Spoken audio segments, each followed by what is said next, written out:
Kritik yang ketiga ini memang tidak gampang. Saya pernah kuliah 1 semester, membuat paper, mendapat nilai A, tapi juga kalau ditanya isinya apa saya nggak ngerti ya. Jadi lumayan rumit ya kritik ketiga ini.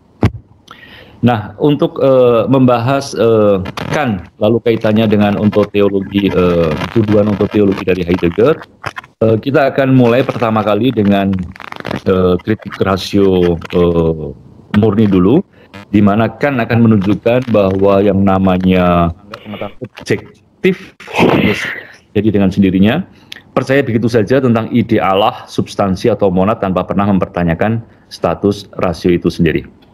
Ya, jadi kritisisme Kant itu mempertanyakan batas-batas pengetahuan kita sendiri. Maksudnya begini, Kant sering disejajarkan dengan Kopernikus. Ya. Jadi Kant itu melakukan revolusi Kopernikan. Kita tahu bahwa Kopernikus adalah orang yang pertama kali mengajarkan heliosentrisme, ya, bahwa ternyata matahari itu pusat dan bumi kita itu mengitarinya. Ya, jadi bahwa kalau sebelumnya berabad-abad dengan mengikuti ide-ide dari agama, kita memiliki prinsip geosentrisme bahwa bumi itu pusat dan matahari mengelilingi kita, maka dengan Kopernikus itu dibalik perspektifnya menjadi heliosentrisme, bahwa bumi bukan pusat, ya, bahwa yang menjadi pusat adalah matahari. Nah, kan kadang-kadang dikatakan melakukan revolusi Kopernikan. Dalam arti apa? Maksudnya begini. Jadi selama ini kita percaya kalau saya melihat misalnya saya melihat jam gitu ya, ini saya melihat jam, maka konstruksi pikiran saya ya jelas toh ini kan jam, ini objektif gitu ya, jadi tidak ada masalah. Jadi seolah-olah apa yang kita lihat itu ada meja, itu ada buku ya, itu semua sesuatu yang memang dengan sendirinya begitu. Ya. Termasuk akhirnya lalu orang berbicara misalnya substansi, orang bicara mengenai ide. Orang bahkan berkhotbah, berdiskusi ya dengan luar biasa mengenai Tuhan, ya, berdebat. Seolah-olah objek bernama substansi, objek bernama monad, objek bernama Tuhan itu jelas dengan sendirinya. Nah, ini yang direvolusi oleh Immanuel Kant. Maksudnya apa? Ya, sebelum kita mengatakan sesuatu itu ya objektif ada ya, perlu kita selidiki dulu batas-batas pikiran kita sendiri. Nah, jadi sebelum kita membicarakan sesuatu sebagai sesuatu, pertama yang membicarakan sesuatu itu adalah kita ya, pikiran kita. Maka ini yang harus diperiksa dulu, batas-batas pengetahuan kita, supaya dengan demikian ya ambisinya kan tentu saja adalah menciptakan yang namanya sebuah pengetahuan yang ilmiah ya. Itu makanya dalam kritik rasio murni mungkin sudah pernah saya katakan pada awal-awal kuliah ya, misalnya kita berbicara mengenai kan ada metafisika generalis, subjeknya adalah objek apa, bahasanya adalah tentang ada sejauh ada, lalu ada metafisika spesialis, ada yang kosmologi membahas kosmos, ada yang psikologi membahas jiwa, ada yang teologi membahas Tuhan. Ada nggak yang pernah salaman sama jiwa? Ada nggak yang pernah memukul jiwa? Ya, itu kan hal-hal yang kita andaikan ada begitu saja, tapi sebetulnya kalau diselidiki lebih mendalam, ya lalu kita tahu bahwa hal-hal itu sebetulnya di luar batas nalar kita, di luar batas kemampuan pikiran kita. Tuhan ya, yang kita omongkan, kita berdoa setiap hari ya, kita diskusikan begitu ya. Pertanyaan juga sama, ada nggak yang pernah ketemu Tuhan? Ada nggak yang pernah menerima WA dari Tuhan? Ya, Tuhan tidak bisa dianggap sebagai objek pengetahuan begitu saja. Sama seperti kita membicarakan jam, membicarakan meja begitu ya. Maka itulah yang disebut dengan kritisisme. Jadi menyelidiki batas pikiran kita Ya, jadi kalau semula kita menganggap objek itu ada begitu saja, gampang kita pahami, gampang kita bicarakan, ya sekarang kita justru harus kembali menyelidiki ya apakah pikiran saya, nalar saya itu mampu ya membicarakan objek itu. Maka kalau kalian ingat di Immanuel Kant dari sejarah filsafat modern, tentu lalu ada tuh istilah noumena ya, das Ding an sich ya, itu menurut Kant tidak bisa diakses oleh pikiran kita.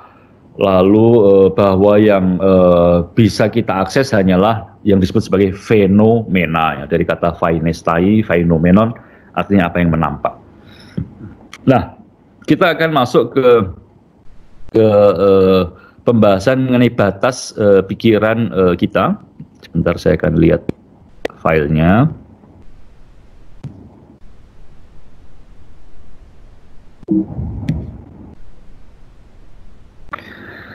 Nah, jadi dengan melihat batas-batas pikiran kita itu, kita dalam kritik pertama akan diajak untuk melihat apa sih sebetulnya yang menjadi syarat mutlak bagi sebuah pengetahuan, dan nanti akhirnya adalah apa yang menjadi syarat-syarat mutlak bagi sebuah tindakan moral.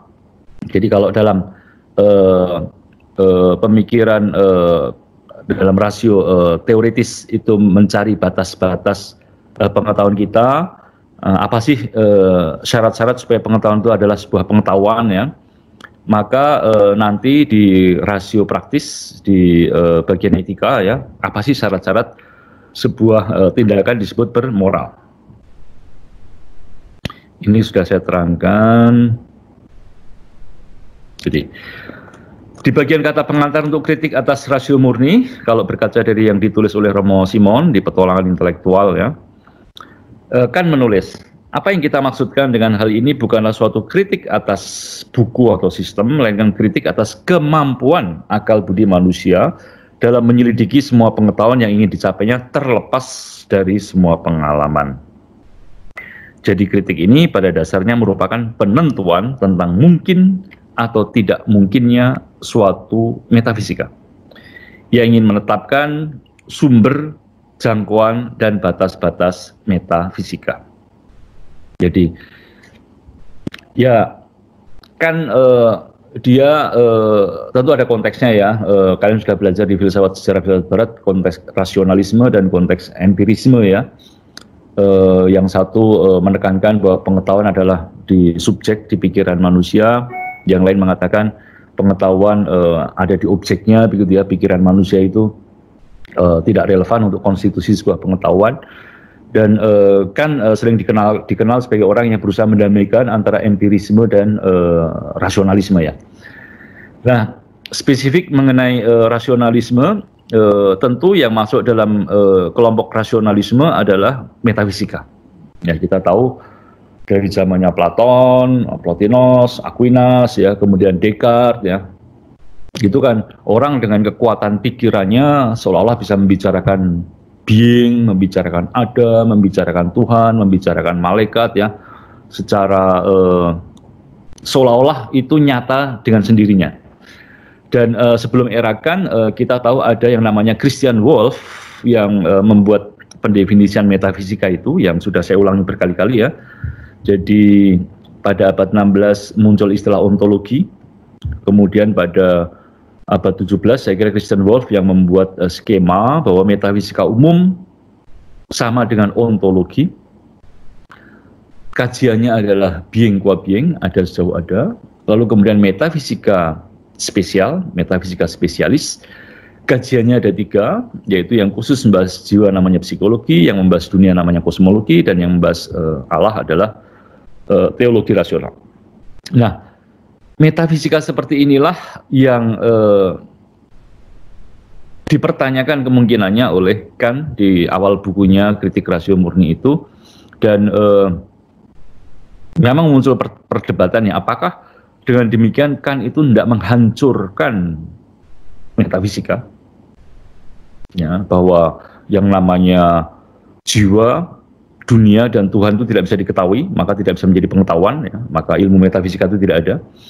Ataukah sebetulnya justru lewat kritik-kritiknya itu kan hendak merehabilitasi, artinya hendak mengukuhkan kembali bagaimana kita bisa mengetahui soal jiwa, dunia, dan Tuhan. Mengapa? Karena nanti akan kita lihat dalam kritik kedua, kritik rasio praktis, apa-apa yang oleh rasio murni itu dianggap tidak bisa diketahui, jiwa, dunia, dan Tuhan, justru dalam rasio praktis itu diandekan harus ada.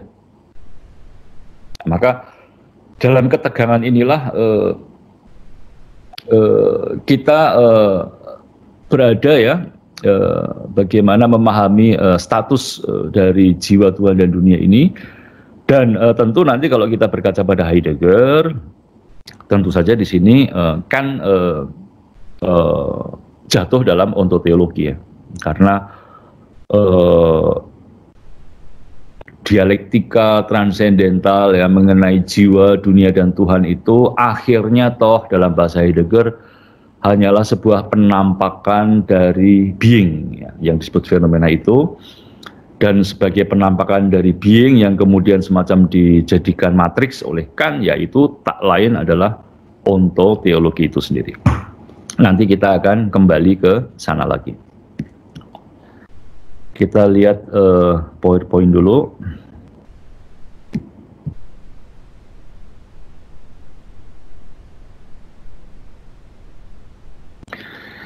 Nah, kan dalam kritik rasio murni ya, akan memberikan skema bagaimana yang namanya pengetahuan ilmiah itu dimungkinkan ya. Jadi memang ada ambisi ke situ bahwa kan ingin memberikan landasan bahwa yang namanya pengetahuan itu dengan syarat-syarat kemungkinan yang tegas, lalu kita betul-betul bisa membuat pengetahuan yang bisa diterima ya bersama ya. Jadi bukan hanya sekedar tafsir rasionalis, bukan sekedar tafsir empiris, tapi bahwa antara rasionalisme dan empirisme semacam terjembatani begitu. Nah, kan akan mengatakan bahwa yang namanya pengetahuan itu ada tingkat-tingkatannya. Sebuah pengetahuan hanya muncul pertama-tama tentu kalau ada pemahaman indrawi. Setelah itu baru menjadi Verstand ya, menjadi sebuah penalaran rasional, dan akhirnya baru bisa menjadi pengetahuan tahap Vernunft, pengetahuan tahap yang paling tinggi. Jadi kalau kalian pernah ingat kuliah di Platon ya, saya memahaminya bahwa pengalaman indrawi tentu pengalaman indrawi ya, senses ya, dengan panca indera kita. Lalu ada pengalaman, ada pengetahuan rasional, Verstand, dalam arti dianoia ya. Jadi kalau kalian ingat di Platon itu ya, sebuah pengetahuan yang sifatnya matematis, analitis, diskursif ya. Dan baru kemudian pada level yang lebih tinggi ada yang namanya pengetahuan yang bersifat noetik ya, yaitu pengetahuan yang nous, pengetahuan yang murni, di mana menurut Platon di sini objeknya adalah idea. Nah,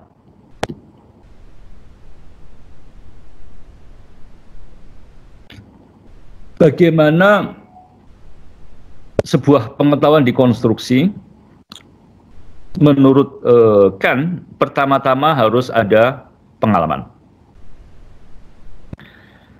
Dan pengalaman itu hanya menjadi pengalaman kalau dia berada di ruang dan waktu. Ini tidak gampang ya. Jadi sebelum kita masuk ke pengetahuan-pengetahuan yang lebih rasional, lebih abstrak ya. Sekarang yang namanya pengalaman itu pertama-tama dia harus ada di ruang dan waktu. Sekarang misalnya saya tanya pada kalian, ada nggak dari kalian yang tahu apa itu MOME? M-O-M-E. Saya jamin pasti kepala kalian kosong semua, ya. Apa itu MOME? M-O-M-E. Kalian pasti nggak akan paham apa itu MOME. Kenapa? Karena kalian tidak bisa meruangkan dan tidak bisa mewaktukannya. Nah, jadi apa yang kalian tidak bisa menyeletakkannya dalam ruang dan waktu, kalian tidak punya pengalaman. Maka kepala Anda kosong. Kalau Anda punya pengalaman di Perancis, lalu tahu lagu-lagu yang terkenal di Perancis ya, maka lalu Anda tahu bahwa La Môme ya, itu merujuk kepada seorang penyanyi terkenal dari Perancis ya, Edith Piaf ya. Seorang penyanyi yang sangat terkenal dari tahun 50-an, 60-an ya, yang lagu-lagunya kalau Anda cari di YouTube ya, lagunya bagus-bagus ya, tapi sayangnya bahasa Perancis. Jadi itulah kita harus bisa meruangkan dan mewaktukan sesuatu supaya sesuatu itu menjadi pengalaman indrawi kita. Kita kembali ke PowerPoint. Ya. Jadi ada bahan bernama data indrawi yang ditangkap. Ya. Namun data indrawi yang ditangkap ini, misalnya tadi Anda mendengar suara La Môme gitu ya. Data indrawi yang ditangkap ini, suara saya berkata Môme ya, itu tidak akan menjadi apa-apa kalau tidak ada ruang dan waktu. Jadi data indrawi yang diruangkan dan diwaktukan itulah yang akhirnya membuat kita memiliki yang namanya pengalaman. Ya, belum menjadi pengetahuan ya, tapi pengalaman. Jadi ini sebetulnya ya banyak ya. Jadi misalnya kita mendengar istilah virus corona, ya, virus corona. Ya iya, kita mendengar virus corona, tetapi kan kita kadang-kadang belum bisa meruangkan dan mewaktukan virus ini, karena kan nggak kelihatan kan, kecil sekali kan. Siapa yang bisa melihat virus corona kecuali dengan mikroskop yang luar biasa ya. Nah, jadi selama kita belum bisa meruangkan dan mewaktukannya, itu tidak menjadi pengalaman begitu loh. Dan selama tidak menjadi pengalaman, lalu kadang-kadang sikap kita ya gimana begitu ya, antara percaya tidak percaya begitu ya, atau bahkan lalu membuat teori konspirasi ini itu ya, yang aneh-aneh begitu ya. Atau contoh lainnya, kalian sebagai frater ya, tentu mendengar banyak hal ya, teori-teori ya, termasuk mendengar istilah being qua being begitu ya, mendengar istilah ontoteologi begitu ya. Ya oke, Anda mendengar data indrawi itu, tetapi apakah Anda bisa meruangkan dan mewaktukan ya dari istilah-istilah itu? Dan selama belum bisa meruangkan dan mewaktukannya, itu akan tidak akan menjadi pengalaman. Dan kalau tidak menjadi pengalaman, ya bagaimana itu nanti tidak akan bisa menjadi pengetahuan. Ya, jadi banyak hal data-data indrawi itu kita terima banyak sekali, tetapi seringkali karena tidak ada ruang dan waktu ini, lalu kita tidak bisa menangkapnya dengan baik ya. Saya lanjutkan ya. Jadi mohon maaf, ada email masuk. Jadi syarat pertama, syarat transendental ya, artinya syarat transendental dalam artinya kan itu bukan menunjuk yang transenden, tapi syarat yang memungkinkan ya. Syarat yang memungkinkan supaya kita punya pengalaman itu adalah ruang dan waktu. Jadi data indrawi itu harus semacam digabung ya, dicampur dengan ruang dan waktu supaya kita bisa punya pengalaman. Itu makanya kalau kita bicara mengenai jiwa, dunia dan Tuhan, ya kendala pertama di sini. Apakah Anda punya pengalaman tentang jiwa? Ya. Apakah Anda punya pengalaman tentang Tuhan? Ya tentu semua kita mengatakan, loh saya punya pengalaman tentang Tuhan dalam doa segala macam ya. Tetapi kan lalu pertanyaannya, oke, ruang dan waktunya ya. Kalau Anda punya pengalaman tentang Tuhan, kapan dan di mana? Nah, lalu kan kita menjadi kesulitan di situ ya. Kalau ditanya kapan dan di mana ya, tanggal berapa ketemu dengan Tuhan ya, di mana ya, pakai apa ya, pakai WA, pakai phone call atau pakai apa kan. Jadi kendala utamanya mau membicarakan tentang jiwa, dunia atau alam semesta, kosmos ya. Kosmos ini kan begitu besar ya. Ya di video-video YouTube itu kan banyak tuh keterangan-keterangan mengenai alam semesta kita yang berkembang setelah Big Bang begitu ya. Lalu ada yang membuat teori bahwa katanya Big Bang itu sebetulnya tidak hanya sekali ya, tapi Big Bang itu terjadi secara simultan terus-menerus begitu ya. Sehingga lalu kalau kita membayangkan alam semesta kita ini gedenya seperti apa, udah pikiran kita nggak bisa membayangkannya ya. Jadi itulah kendala pertama kita mengenai apa sih yang disebut pengalaman itu. Kita kembali ke PowerPoint. Nah kemudian supaya pengalaman itu lalu menjadi pengetahuan, maka pertama ya bahannya sudah ada ya. Jadi tadi dari data indrawi, lalu berkat struktur ruang dan waktu, struktur transendental menjadi pengalaman, lalu bahan ya bahannya yang kedua adalah pengalaman itu sendiri yang ada dalam ruang dan waktu ya. Jadi hanya apa-apa yang ada dalam ruang dan waktu itu kemudian bisa menjadi yang namanya pengetahuan rasional dalam arti Wehrstand ya. Di tingkat ini pengetahuan yang tepat dan mutlak bagikan adalah hasil pengalaman dengan kategori-kategori. Nah, jadi sebuah pengalaman bisa menjadi pengetahuan kalau dia ya distrukturkan ya oleh 12 kategori. Kategori kuantitas, kategori kualitas, relasi dan modalitas ya. Jadi kalau Anda punya pengalaman misalnya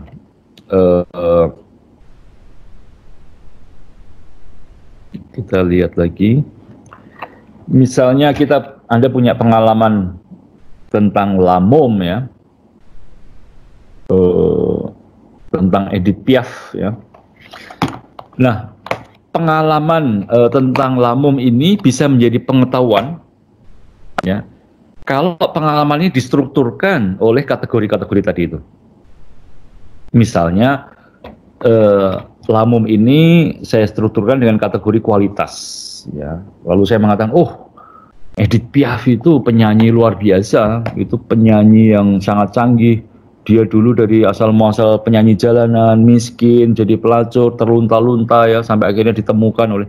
Nah, jadi Anda lalu bisa mengkonstruksi sebuah pengetahuan ya tentang Lamom ini memakai kategori kualitas. Demikian juga kalau Anda punya pengalaman misalnya ada teman-teman yang melakukan waktu di novisiat jalan kaki misalnya ya, Anda punya pengalaman jalan kaki di daerah mana begitu ya, lalu Anda melihat kemiskinan di sana, nah lalu Anda mungkin bisa mengkategorikannya dengan kualitas ya, atau relasi ya. Jadi pengalaman konkret berjalan kaki ya, melewati sebuah desa, dusun ya, itu kemudian Anda strukturkan ya dengan kategori relasi ya, substansi, aksidens ya, sebab akibat ya. Lalu Anda misalnya memperlihatkan bahwa ternyata hubungan religius di Indonesia ini luar biasa.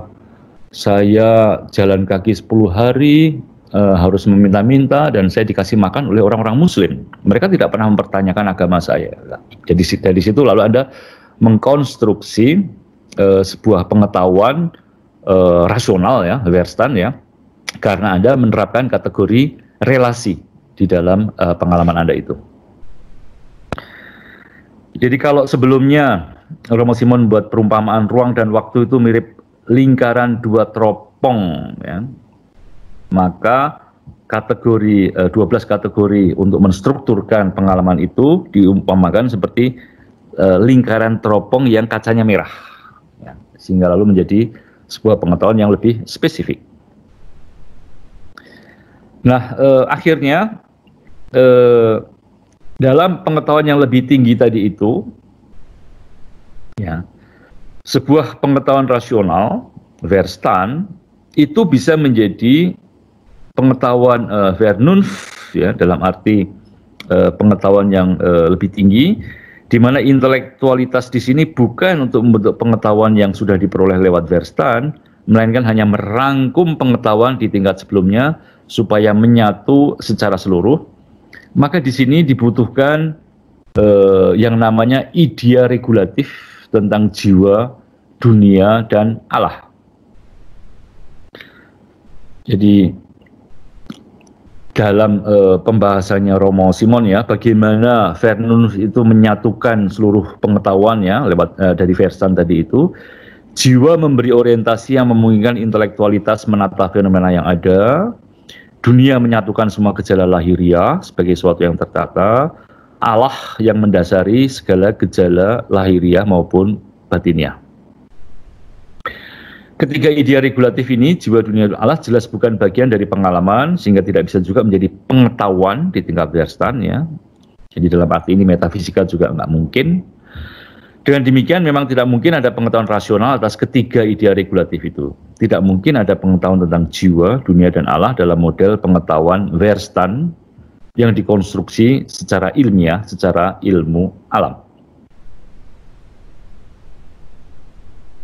Jadi dalam kritik atas Budi kan berkesimpulan bahwa metafisika tradisional yang mengklaim punya pengetahuan tentang jiwa, dunia, dan Allah adalah mustahil.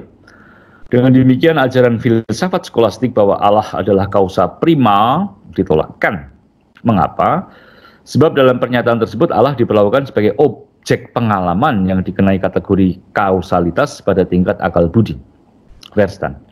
Padahal menurut Kant, Allah bukanlah objek yang ada pada tingkat akal budi dengan kategori kausalitasnya, melainkan pandangan yang ada pada bidang yang melampaui akal budi, yaitu bidang intelektual.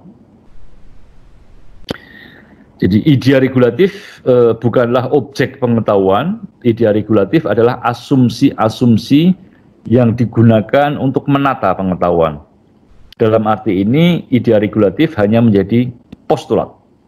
Ya, bagi Kant, postulat artinya sesuatu yang keberadaannya perlu diterima begitu saja, tanpa perlu dibuktikan. Jiwa, dunia, dan Allah tidak bisa ditunjuk dengan jari dan tidak bisa diketahui ya.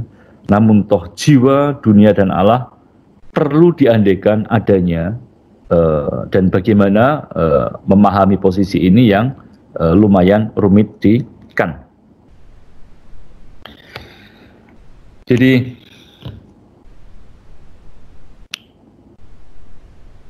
dalam skema pengetahuan rasional, pengetahuan ilmiah yang namanya jiwa, dunia, dan Allah ya, tiga objek yang dari tradisi klasik sampai abad pertengahan itu dianggap clear begitu saja ya, kan menunjukkan bahwa sesuai dengan batas-batas pikiran kita sendiri, tiga hal itu hanya bisa menjadi postulat. Ya, tidak bisa menjadi objek pengetahuan, tetapi hanya menjadi semacam postulat, artinya menjadi semacam ruang dan waktu tadi itu ya, ruang dan waktu yang menstrukturkan adanya pengalaman, atau menjadi seperti 12 kategori yang menstrukturkan adanya pengetahuan ilmiah ya.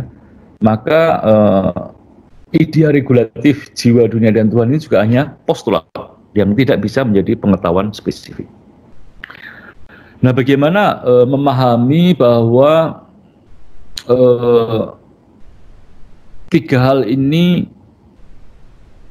tetap harus diandaikan ada ya. Satu yang bisa kita lakukan ya untuk memahami pentingnya ya, bahwa biarpun hanya postulat, tetapi toh ini penting ya, ini ada.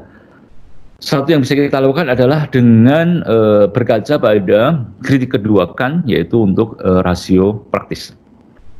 Nah, di sini kita akan masuk pembahasan bahwa jiwa, dunia, dan Tuhan yang tidak bisa diketahui oleh akal budi itu, yang kalau dalam joke-nya ya dikatakan ditendang oleh Kant ya, lewat pintu depan rumah pengetahuan ya, diusir pergi begitu ya. Jadi jiwa, dunia, dan Tuhan diusir pergi oleh rasio murni, tapi kemudian jiwa, dunia, dan Tuhan akan menyelinap dari belakang, masuk dari jendela lewat rasio praktis. Ya, karena kemudian jiwa, dunia, dan Tuhan ini menjadi sangat penting dalam kajian etikanya Immanuel Kant. Saya perlihatkan lagi PowerPoint.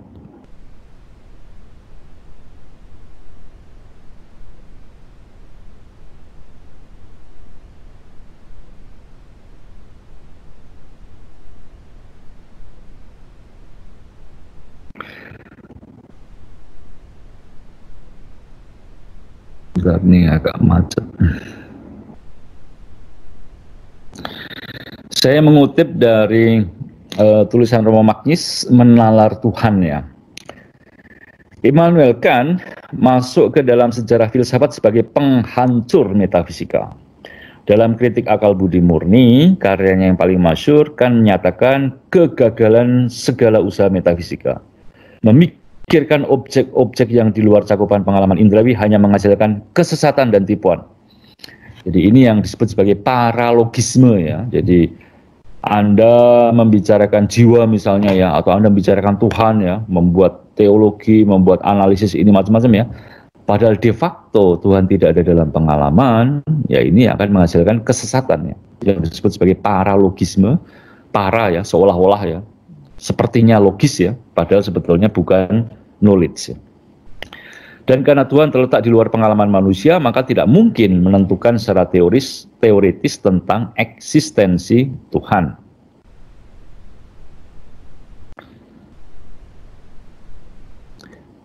Karena tidak bisa diketahui, apakah dengan demikian kita sama sekali tidak bisa mengenal Tuhan? Apakah akan menganjurkan ateisme? Jawaban Romo Magnis ya. Akan tetapi sikap Kant tidak sesederhana itu. Kan memang tegas-tegas membatasi pengetahuan manusia pada objek-objek indrawi. Dan karena Tuhan bukan objek indrawi, Tuhan menurut Kant bukan objek pengetahuan manusia. Tetapi dengan demikian, hal Tuhan belum selesai bagi Kant. Kant sendiri menegaskan bahwa penyangkalan kemungkinan pengetahuan teoritis tentang Tuhan berarti bahwa eksistensi Tuhan juga tidak bisa dibantah. Ateisme pun secara filosofis tidak masuk akal. Karena itu, Kant bisa mengatakan bahwa ia terpaksa membongkar pengetahuan agar mendapat ruang untuk iman. Ya, jadi kalau Kant mengatakan pikiran kita tidak bisa membuktikan Tuhan karena Tuhan tidak bisa ada dalam pengalaman sehingga tidak bisa menjadi pengetahuan, maka hal yang sama juga berlaku bahwa kita juga tidak bisa membantah, menyangkal adanya Tuhan. Ya kan? Karena sekali lagi Tuhan tidak bisa dijadikan objek pengetahuan ya, maka nonsens ya Anda entah mengiyai, entah Anda mengingkari objek bernama Tuhan ini. Itu makanya kadang-kadang dikatakan bahwa di sini ada semacam agnotisme ya. Agnoo artinya aku tidak tahu ya. Agnotisme dalam soal Tuhan. Nah, bagaimana kira-kira memahami bahwa Tuhan itu penting dalam kajian moral, dalam kajian etika? Kalau kita berbicara mengenai etika, mengenai moral, apa yang paling penting menurut kalian bahwa sesuatu itu bisa dikatakan tindakan moral atau tindakan tidak bermoral?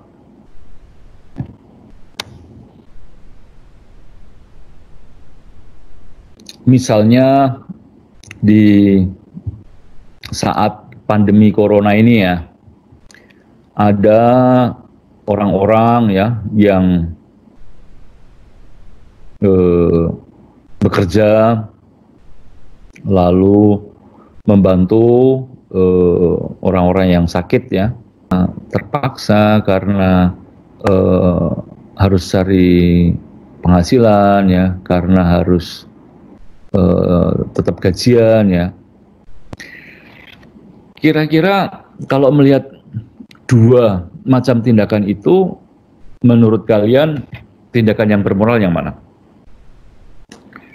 Tentu saja dengan jelas tindakan bermoral adalah tindakan dari orang yang tidak terpaksa ya. Jadi orang yang dengan bebas, orang yang mau melakukan kegiatan ya, pekerjaannya. Atau mungkin ada contoh lain, misalnya ada sebuah kebakaran hebat, lalu tiba-tiba ada orang keluar membopong anak-anak ya, keluar dari gedung itu, membopong anak itu ya, lalu dianggap, wah kamu hebat, kamu orang pemberani, kamu pahlawan ya, luar biasa, kamu menolong anak kecil itu dari. Nah, usut punya usut, ternyata orang itu sebetulnya kebetulan aja ada di gedung itu, dan dia juga tidak tahu bahwa gedung itu kebakaran hebat sampai atas, sampai tinggi ya, lantai yang paling atas begitu, sehingga sangat berisiko untuk masuk ke gedung itu dan mengambil, menyelamatkan orang yang ada di dalam itu. Jadi dia melakukan tindakan heroiknya tanpa sepengetahuan adanya bahaya. Apakah kita juga bisa mengatakan tindakan itu bermoral? Ya, tentu itu tindakan baik ya, tidak ada yang menyangkal ya. Tapi apakah itu bermoral? Nah, sejauh bahwa dia melakukan tindakan itu tanpa mengetahui risiko-risikonya, ya lalu kita akan mempertanyakan apakah betul dia heroik, apakah dia betul melakukan itu dengan kebebasannya. Jadi satu kriteria yang penting dalam tindakan moral adalah apa yang disebut dengan kebebasan atau otonomi. Dan manakala kita berbicara mengenai kebebasan, tentu saja lalu menjadi krusial di sini adalah bahwa kita berbicara mengenai jiwa. Ya, jadi sebuah tindakan moral itu hanya bermoral kalau dia mengandaikan pertama-tama adanya yang bernama jiwa. Ya. Dan jiwa itu nanti juga menjadi penting dalam kategori lain untuk tindakan moral yang disebut sebagai otonomi ya. Kita kenalkan adalah orang yang mengusung etika di mana kita mesti menaati hukum yang ada di dalam diri kita ya. Otonomi ya dibedakan dengan heteronomi ya. Jadi kalau heteronomi itu heteros nomos ya. Jadi nomos hukum itu berbeda dengan saya. Kalau otonomi autonomos ya. Jadi hukum ada di dalam diri saya sendiri. Contoh gampangnya, kalau Anda sekarang ini kan harus di rumah begitu ya, tidak boleh kemana-mana ya, tapi Anda lalu tengok-tengok, lihat situasi, lihat kanan kiri, lalu Anda nyuri-nyuri keluar rumah begitu ya. Kenapa Anda tengok-tengok? Ya karena Anda takut dilihat, takut diketahui begitu. Etika kan adalah mengatakan sesuatu harus dilakukan karena memang harus dilakukan. Sesuatu dilakukan bukan karena dampaknya baik, bukan karena perhitungan kalkulasi utilitarisme ya, kalkulasi untung rugi, bukan juga karena perintah heteronomi ya, perintah dari Tuhan misalnya atau perintah orang tua ya. Tindakan baik itu ya harus dilakukan karena memang harus dilakukan. Jadi sifatnya imperatif kategori, sifatnya tanpa syarat. Karena memang harus dilakukan. Misalnya, jadi imperatif kategori tidak banyak ya. Misalnya adalah jangan berbohong. Jangan berbohong adalah sebuah perintah mutlak tanpa syarat. Tidak bisa kita mengatakan, ya saya tentu tidak akan berbohong kecuali kalau kepepet. Nah, kalau ini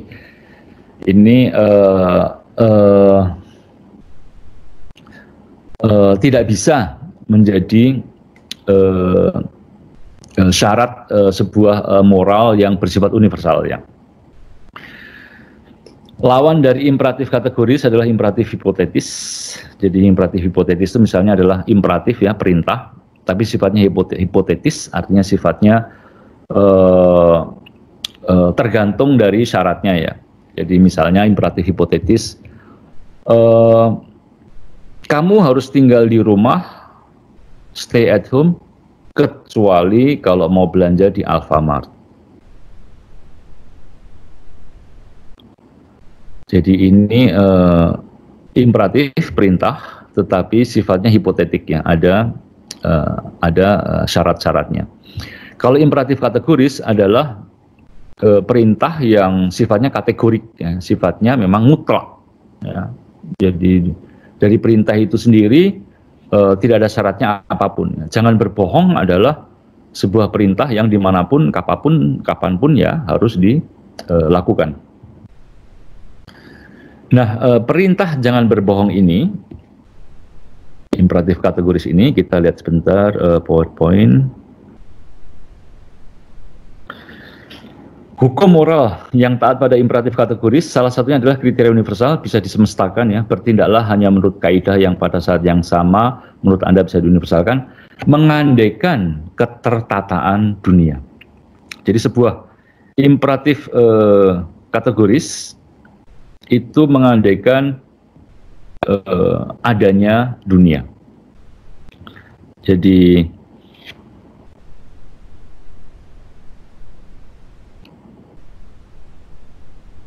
meyakini sebuah perintah jangan berbohong. Jadi imperatif kategoris itu tidak banyak contohnya memang ya. Jangan berbohong ya. Jangan bertindak sesuatu pada orang lain yang kamu sendiri tidak ingin orang lain melakukannya. Ketika saya meyakini perintah itu, sebetulnya saya sedang mengandaikan bahwa seluruh dunia meyakini yang sama. Kalau saya memegang perintah sebaliknya, jadi misalnya saya boleh berbohong, maka perintah ini menjadi tidak rasional karena lalu membuat dunia tidak bisa dipahami. Jadi misalnya kalau saya memegang perintah saya boleh berbohong, ya artinya semua manusia bisa berbohong, ya lalu kita tidak akan paham dunia kita ini ya.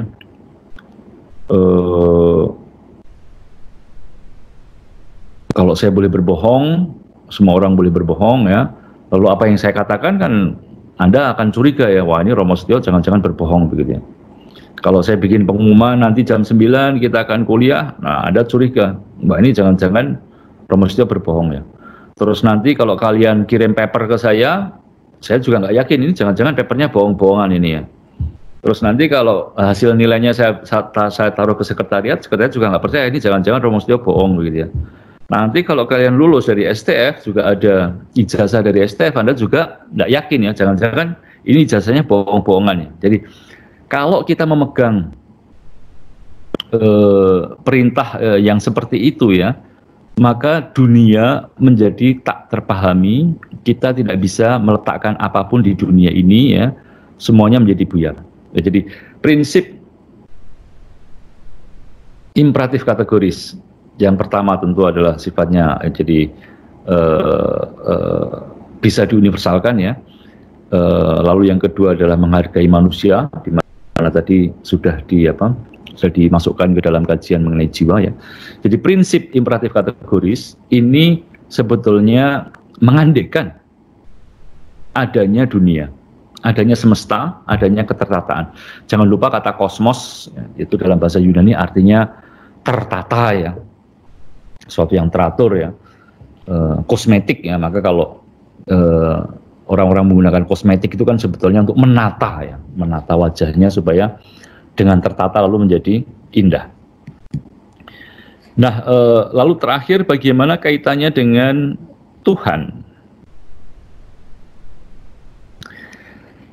Nah, mengingat di dunia ini bertindak moral sangat sulit, padahal manusia juga punya harapan akan kebahagiaan, maka Tuhan dan keabadian jiwa perlu diandaikan sebagai harapan rasional ya.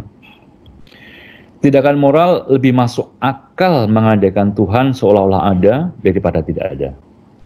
Meski jelas dengan sendirinya bahwa ada tidaknya Tuhan bukan kriteria bagi tindakan moral. Mungkin ini agak rumit sedikit ya. Jadi begini, kalau dalam heteronomi kita bertindak baik itu kan ya saya berpuasa misalnya ya karena diperintah Tuhan ya. Saya mengampuni karena saya diperintah Tuhan ya, itu baik-baik saja ya. Tetapi dalam argumentasi kritik rasio praktiskan ini, jadi tindakan etis itu menjadi etis bisa terpahami sebagai tindakan etis kalau dia mengandaikan adanya jiwa, adanya dunia, dan ketiga adanya Tuhan. Maksudnya begini, kita tahu bahwa bertindak moral itu tidak gampang. Tidak berbohong sulit sekali. Di Indonesia ini misalnya tidak korupsi, apalagi ya itu setengah mati ya, untuk betul-betul bisa bersih tidak korupsi. Nah, dalam arti ini mengingat bertindak moral itu sulit ya. Orang jujur itu hancur ya. Orang yang maunya lurus itu biasanya malah tergerus ya. Orang yang ya maunya baik-baik saja itu biasanya malah selalu apes gitu ya. Nah, dalam situasi begini ketika kita tetap mau bertindak baik, mau berbuat baik, maka kok lebih masuk akal ya mengandaikan bahwa Tuhan itu ada. Ya, karena hanya dengan mengandaikan Tuhan itu ada, lalu saya akan tetap teguh dalam pengharapan untuk tetap berbuat baik ya, tanpa jatuh, tanpa menjadi mutung ya, menjadi putus asa ya, dan tetap teguh berbuat baik ya, karena adanya pengandaian Tuhan tadi itu. Jadi Tuhan bukan yang pertama-tama menjadi alasan untuk tindakan baik saya, bukan ya, karena kalau begitu kita jatuh dalam heteronomi ya. Tapi Tuhan perlu diandaikan ya, supaya kita bisa memahami mengapa ada orang kok tetap berani berbuat baik meskipun dia tahu bahwa dengan sifat baiknya itu dia selalu apes, dia selalu malah kena masalah, dia selalu malah dijauhi atau macam-macam gitu ya. Jadi itulah tiga hal yang tidak bisa diketahui secara rasional, tetapi kemudian ternyata dalam tindakan moral itu sungguh-sungguh harus diandaikan adanya. Baik, jadi sudah hampir 1 jam saya berbicara mengenai kan ya. Saya membuka kesempatan sekarang kalau ada teman-teman yang mau bertanya, klarifikasi ya, terus nanti kita akan akhiri sedikit dengan ulasan dari Heidegger. Ya Romo. Ya. Ya saya Vilas. Diri dulu. Oh ya. Saya Vilas mau menanyakan kembali hubungan pemikiran Immanuel Kant dengan metafisika, terutama tadi yang disebut jadi metafisika itu tidak mungkin gitu ya. Dan ya itu aja sih. Maksudnya ya saya masih belum paham yang itu. Ini dari siapa ini? Dari Vilas. Vilas, pertanyaannya apa? Mau menanyakan kembali hubungan pemikiran Immanuel Kant dengan metafisika gitu ya, secara keseluruhan gitu. Ya, jadi tadi kan sudah saya jelaskan bahwa metafisika itu kan kita berbicara metafisika ini ya. Jadi kita sudah membahas Platon, sudah membahas Plotinus, sudah membahas sampai Aquinas ya. Jadi seolah-olah kan kita ini ngomong tentang Tuhan, tentang jiwa, tentang seolah-olah taken for granted itu jelas dengan sendirinya begitu kan? Iya kan? Kalau kita ngomong tentang Tuhan, tentang jiwa, tentang dunia, kita bisa bikin artikel, bisa membuat ini segala macam. Seolah-olah apa yang kita omongkan itu clear dengan sendirinya. Itu kan yang dikritik oleh Kant. Ya, kan menunjukkan bahwa sebentar, yang kamu omongkan itu ada dalam pengalaman apa enggak? Ya. Kalau dalam pengalaman itu enggak ada, ya jangan diomongkan. Artinya tidak ada itu yang namanya pengetahuan mengenai metafisika. Itu hanyalah paralogisme. Seolah-olah logis saja, tapi sebetulnya de facto bukan pengetahuan. Kalau kita bisa berbicara mengenai jiwa dunia dan Tuhan atau hal-hal metafisis, yaitu maksimal ya, tadi yang dikatakan ya sebagai idea regulatif, tapi itu bukan pengetahuan ya, bukan pengetahuan menurut Kant ya, bukan pengetahuan, dan itu hanya bisa dipahami terutama lewat tindakan-tindakan moral ya, bahwa itu diandaikan saja ada ya untuk membuat yang namanya moral itu terpahami. Pertanyaan saya soal ini Romo, yang pengalaman itu harus distrukturkan dengan 12 kategori baru menjadi pengetahuan. Iya, Verstand ya. Kita hanya beberapa kategori saja atau harus 12 kategori itu, harus semua pengalaman itu harus distrukturkan 12 kategori itu, atau hanya satu kategori saja, atau hanya satu gitu Romo, untuk bisa menjadi pengetahuan. Jadi 12 itu kemungkinan ya, kemungkinan 12 kategori. Jadi bisa salah satu, misalnya dalam kategori relasi misalnya ada soal sebab akibat. Ya, kalau Anda menstrukturkan pengalaman itu lewat kategori sebab akibat, tinggal menjadi knowledge. Jadi tidak semua kategori ya. Tidak semua kategori hanya salah satu. Bisa satu kategori, bisa dua, bisa tiga, bisa empat, ya terserah. Tapi ada 12 kemungkinan kategori itu untuk menstrukturkan sebuah pengalaman. Saya mau tanya Romo. Siapa ini? Bayu, oke. Ada 2 pertanyaan Romo. Yang pertama dari diktatnya Romo halaman 268.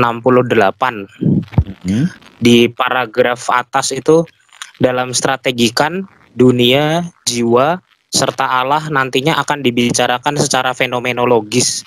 Nah, secara fenomenologis yang Romo tuliskan ini, apakah dimaksudkan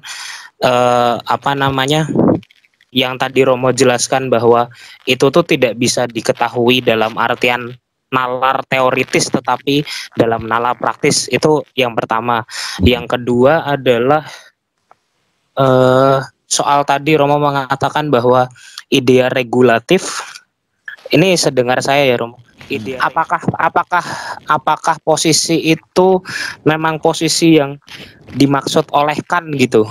Karena kalau yang saya bayangkan ya, metode kritis Kant itu mencoba untuk membebaskan ketiganya itu dari pikiran atau nalar gitu, dan 12 kategori lalu ruang dan waktu itu kan sangat berhubungan dengan nalar yang mencoba memahami segala hal begitu. Baik. Jadi ruang dan waktu, kemudian 12 kategori, lalu 3 ide regulatif itu letaknya hanyalah sebagai syarat transendental. Ya, artinya hanya sebagai syarat kemungkinan ya, yang memungkinkan ya sesuatu menjadi sesuatu ya. Ruang dan waktu itu sendiri kan apa ya? Itu hanya bisa dijadikan sebagai sesuatu yang a priori sifatnya kan. Tidak ada orang yang punya pengalaman mengenai ruang dan waktu ya.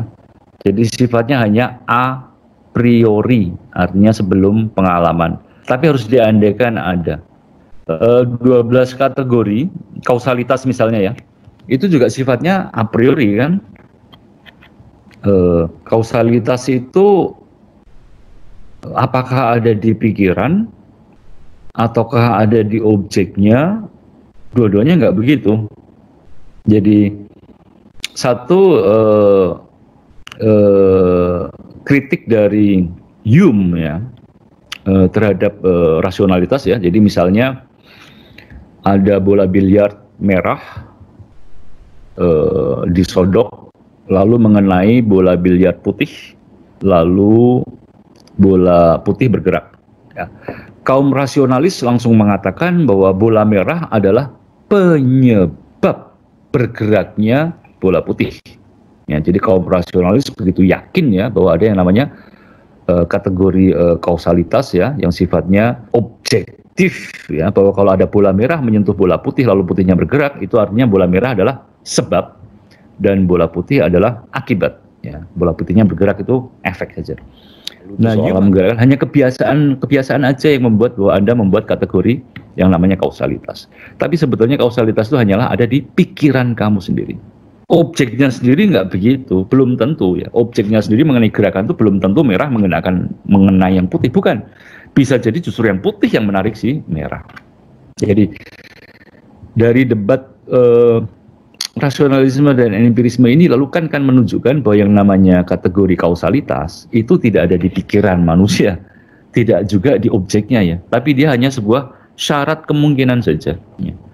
Syarat kemungkinan untuk menata yang namanya pengalaman. Sama seperti ruang dan waktu, ya itu tidak ada di objeknya, tidak ada di pikiran manusia ya. Ruang dan waktu itu sebelum kalian lahir sudah ada ya, ruang dan waktu ya.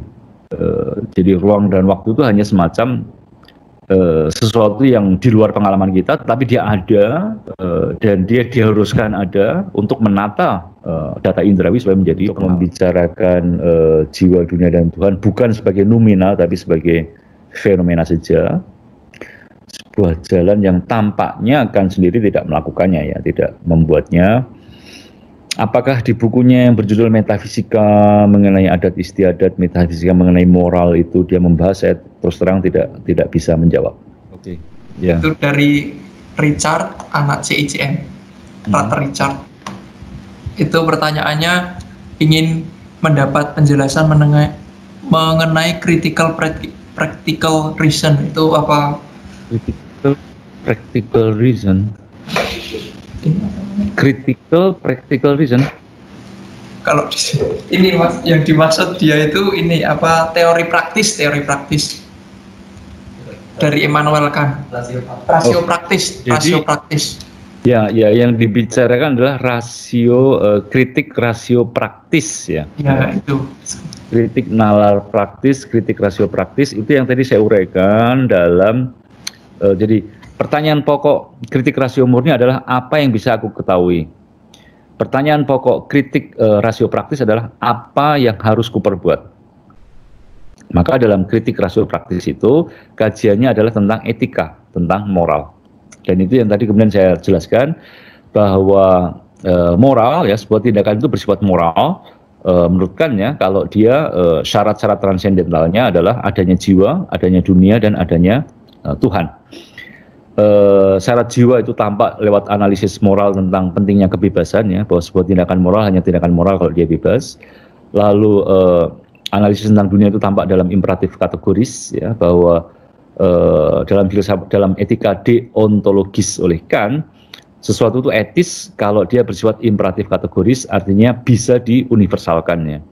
Jadi misalnya jangan berbohong atau berbuatlah apa yang ingin, jangan melakukan sesuatu pada orang lain yang kamu juga tidak ingin orang lain melakukannya kepada kamu ya. Jadi ada perintah-perintah seperti itu ya, maka kadang-kadang etikanya kan disebut sebagai etika formal ya, karena hanya memberikan semacam prinsip-prinsip ya etis ya yang bersifat a priori ya, yang juga bagus ya, karena itu lalu misalnya soal perintah berbohong, jangan berbohong itu ya sesuatu yang memang hidup di dalam diri manusia dan memang itu penting ya untuk komunitas manusia. Jadi dalam rasio praktis yang dikaji adalah apa yang bisa kuperbuat, apa yang harus kuperbuat, dan apa yang harus kuperbuat itu adalah tindakan moral ya, yang mengandaikan adanya jiwa, mengandaikan adanya ketertataan dunia, dan mengandaikan adanya Tuhan ya. Karena bertindak moral itu tidak gampang, sehingga ketika kita tetap bertindak moral ya, adanya Tuhan itu lebih membuat tindakan itu terpahami. Jadi itu yang dimaksud dengan analisis mengenai kritik rasio praktis. Romo? Ya. Oh, ada yang menanyakan lagi, Romo. Boleh, silakan. Apakah kategori yang dibuat oleh Kant itu juga dibuat berdasarkan pengalaman? Kategori yang dibuat oleh Kant itu mungkin 12 kategori untuk mencapai pengetahuan yang dimaksudkan Kant itu, Bro. Ya, tentu tidak dong. Jadi 12 kategori itu hanyalah syarat yang memungkinkan ya. Jadi sesuatu yang dipostulatkan, sesuatu yang diandaikan, dan dia sendiri tidak ada dalam pengalaman tentu saja.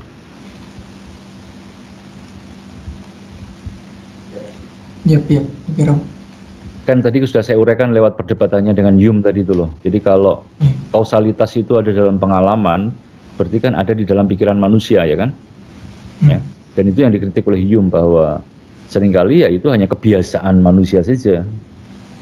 Apakah kausalitas itu ada apa enggak? Ya, kalau Hume ya kita lihat aja faktanya begitu loh, bahwa ada dua bola yang saling bergerak ya, tapi jangan dikatakan bahwa ada kausalitas. Ya. Karena yang namanya kausalitas itu seringkali hanya pikiran manusia saja yang menerapkannya, tapi kenyataannya belum tentu. Berarti itu seperti sistematisasi pikiran manusia gitu. Ya, untuk memperjelas ini ya. Dia harus diandekan ya, dia diandekan ada supaya pengalaman bisa ditata. Oke. Sistematisasi yang harus diandekan ya. Oke. Romo? Ya. Tentang tadi. Siapa ini? Saya TB. Ya, oke.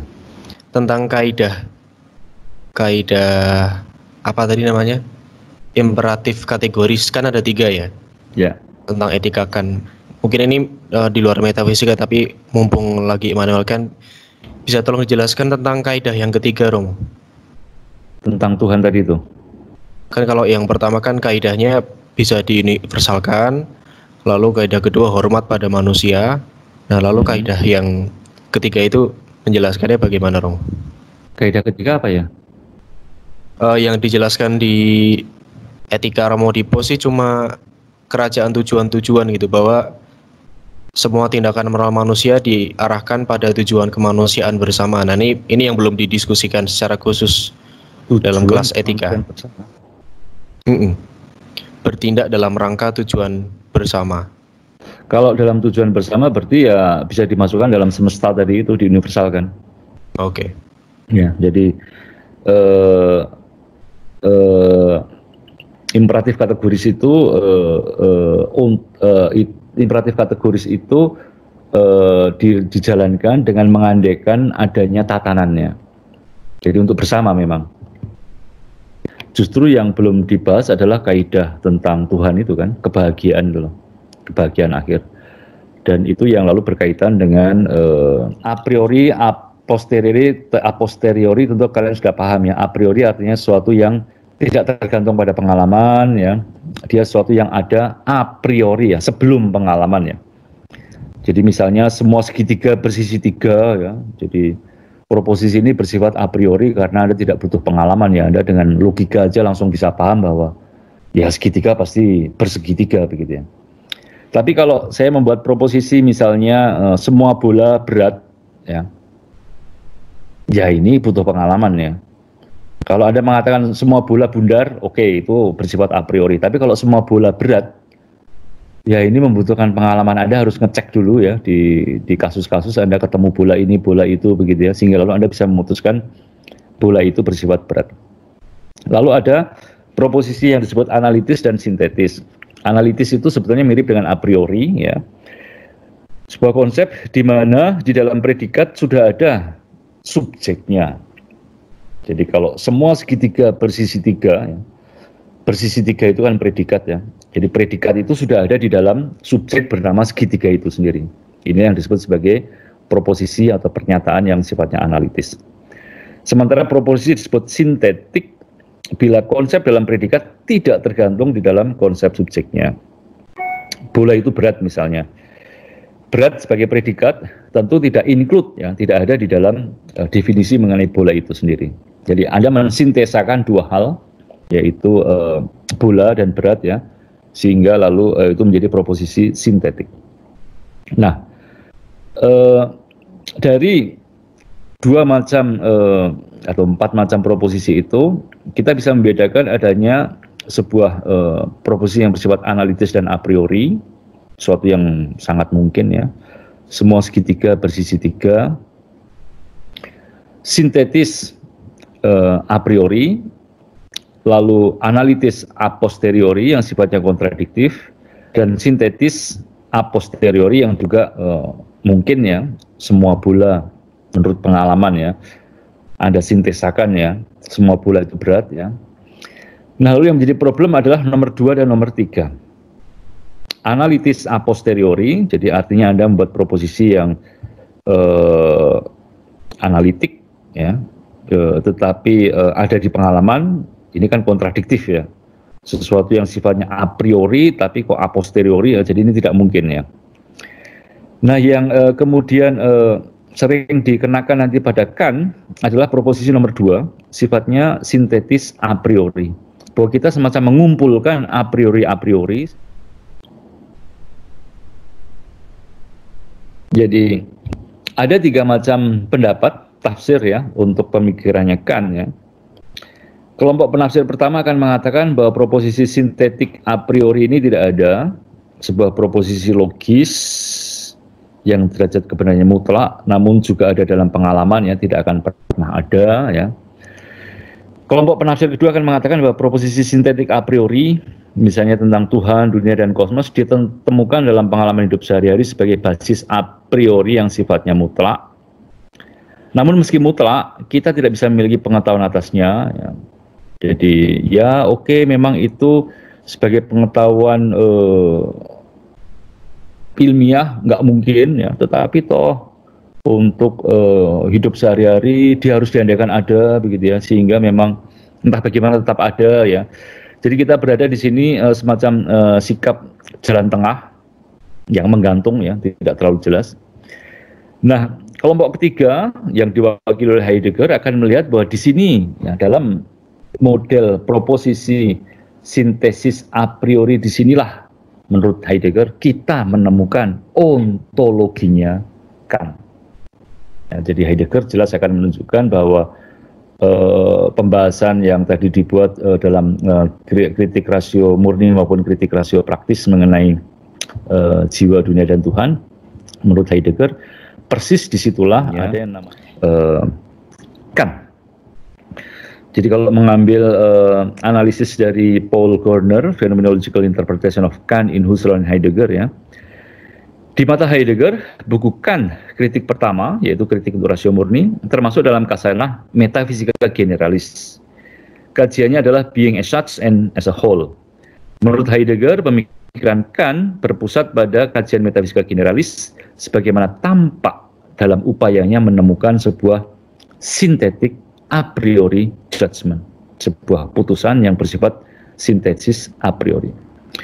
Proposisi sintesis a priori menimbang dan mencari bukan beings ya, melainkan berusaha mencari the being of entities. Jadi menurut Heidegger, pembahasan mengenai jiwa, dunia, dan Tuhan di Immanuel Kant, meskipun itu tidak ada di pengalamannya dan tentu bukan objek itu sendiri ya, toh dia menjadi semacam syarat kemungkinan ya untuk kita punya pengalaman. Dia menjadi syarat kemungkinan untuk kita punya pengetahuan, dan sebagai sebuah syarat kemungkinan maka dia bisa diistilahkan sebagai be-nya dari beings. Beings itu tadi ya pengalaman, beings itu yang pengetahuan ya, dan semacam yang melandasi di bawahnya ya, be-nya itu adalah putusan sintetik a priori mengenai jiwa. Jadi kata tentang ontoteologi memang pertama kali ditemukan Heidegger di Immanuel Kant ya, tentu Kant memaksudkan yang lain ya, dan oleh Heidegger dikembalikan ya, persis memang Kant adalah seorang pemikir yang ontoteologis. Dan dalam arti ini tentu sekali lagi saya juga bukan seorang spesialis Immanuel Kant ya, tapi saya mempercayakan pada satu teman yang membuat disertasi tentang Kant di Frankfurt ya, dan dia juga memang meyakini bahwa dalam seluruh kajiannya Kant ya memang harus diakui analisis Heidegger tentang dimensi ontoteologis dari jiwa, dunia, dan Tuhan itu memang ya ada ya dalam pemikirannya Kant. Demikian kuliah kita pada siang hari ini. Apakah saya buka kalau masih ada pertanyaan ya? Kita masih punya 3-4 menit. Saya buka kalau masih ada pertanyaan untuk Heidegger dan Kant ini. Halo Romo. Ya. Saya Heribertus mau bertanya. Ya, silakan. Jadi apakah Kant itu masuk dalam apa? untuk teologisnya Heidegger. Ya, masuk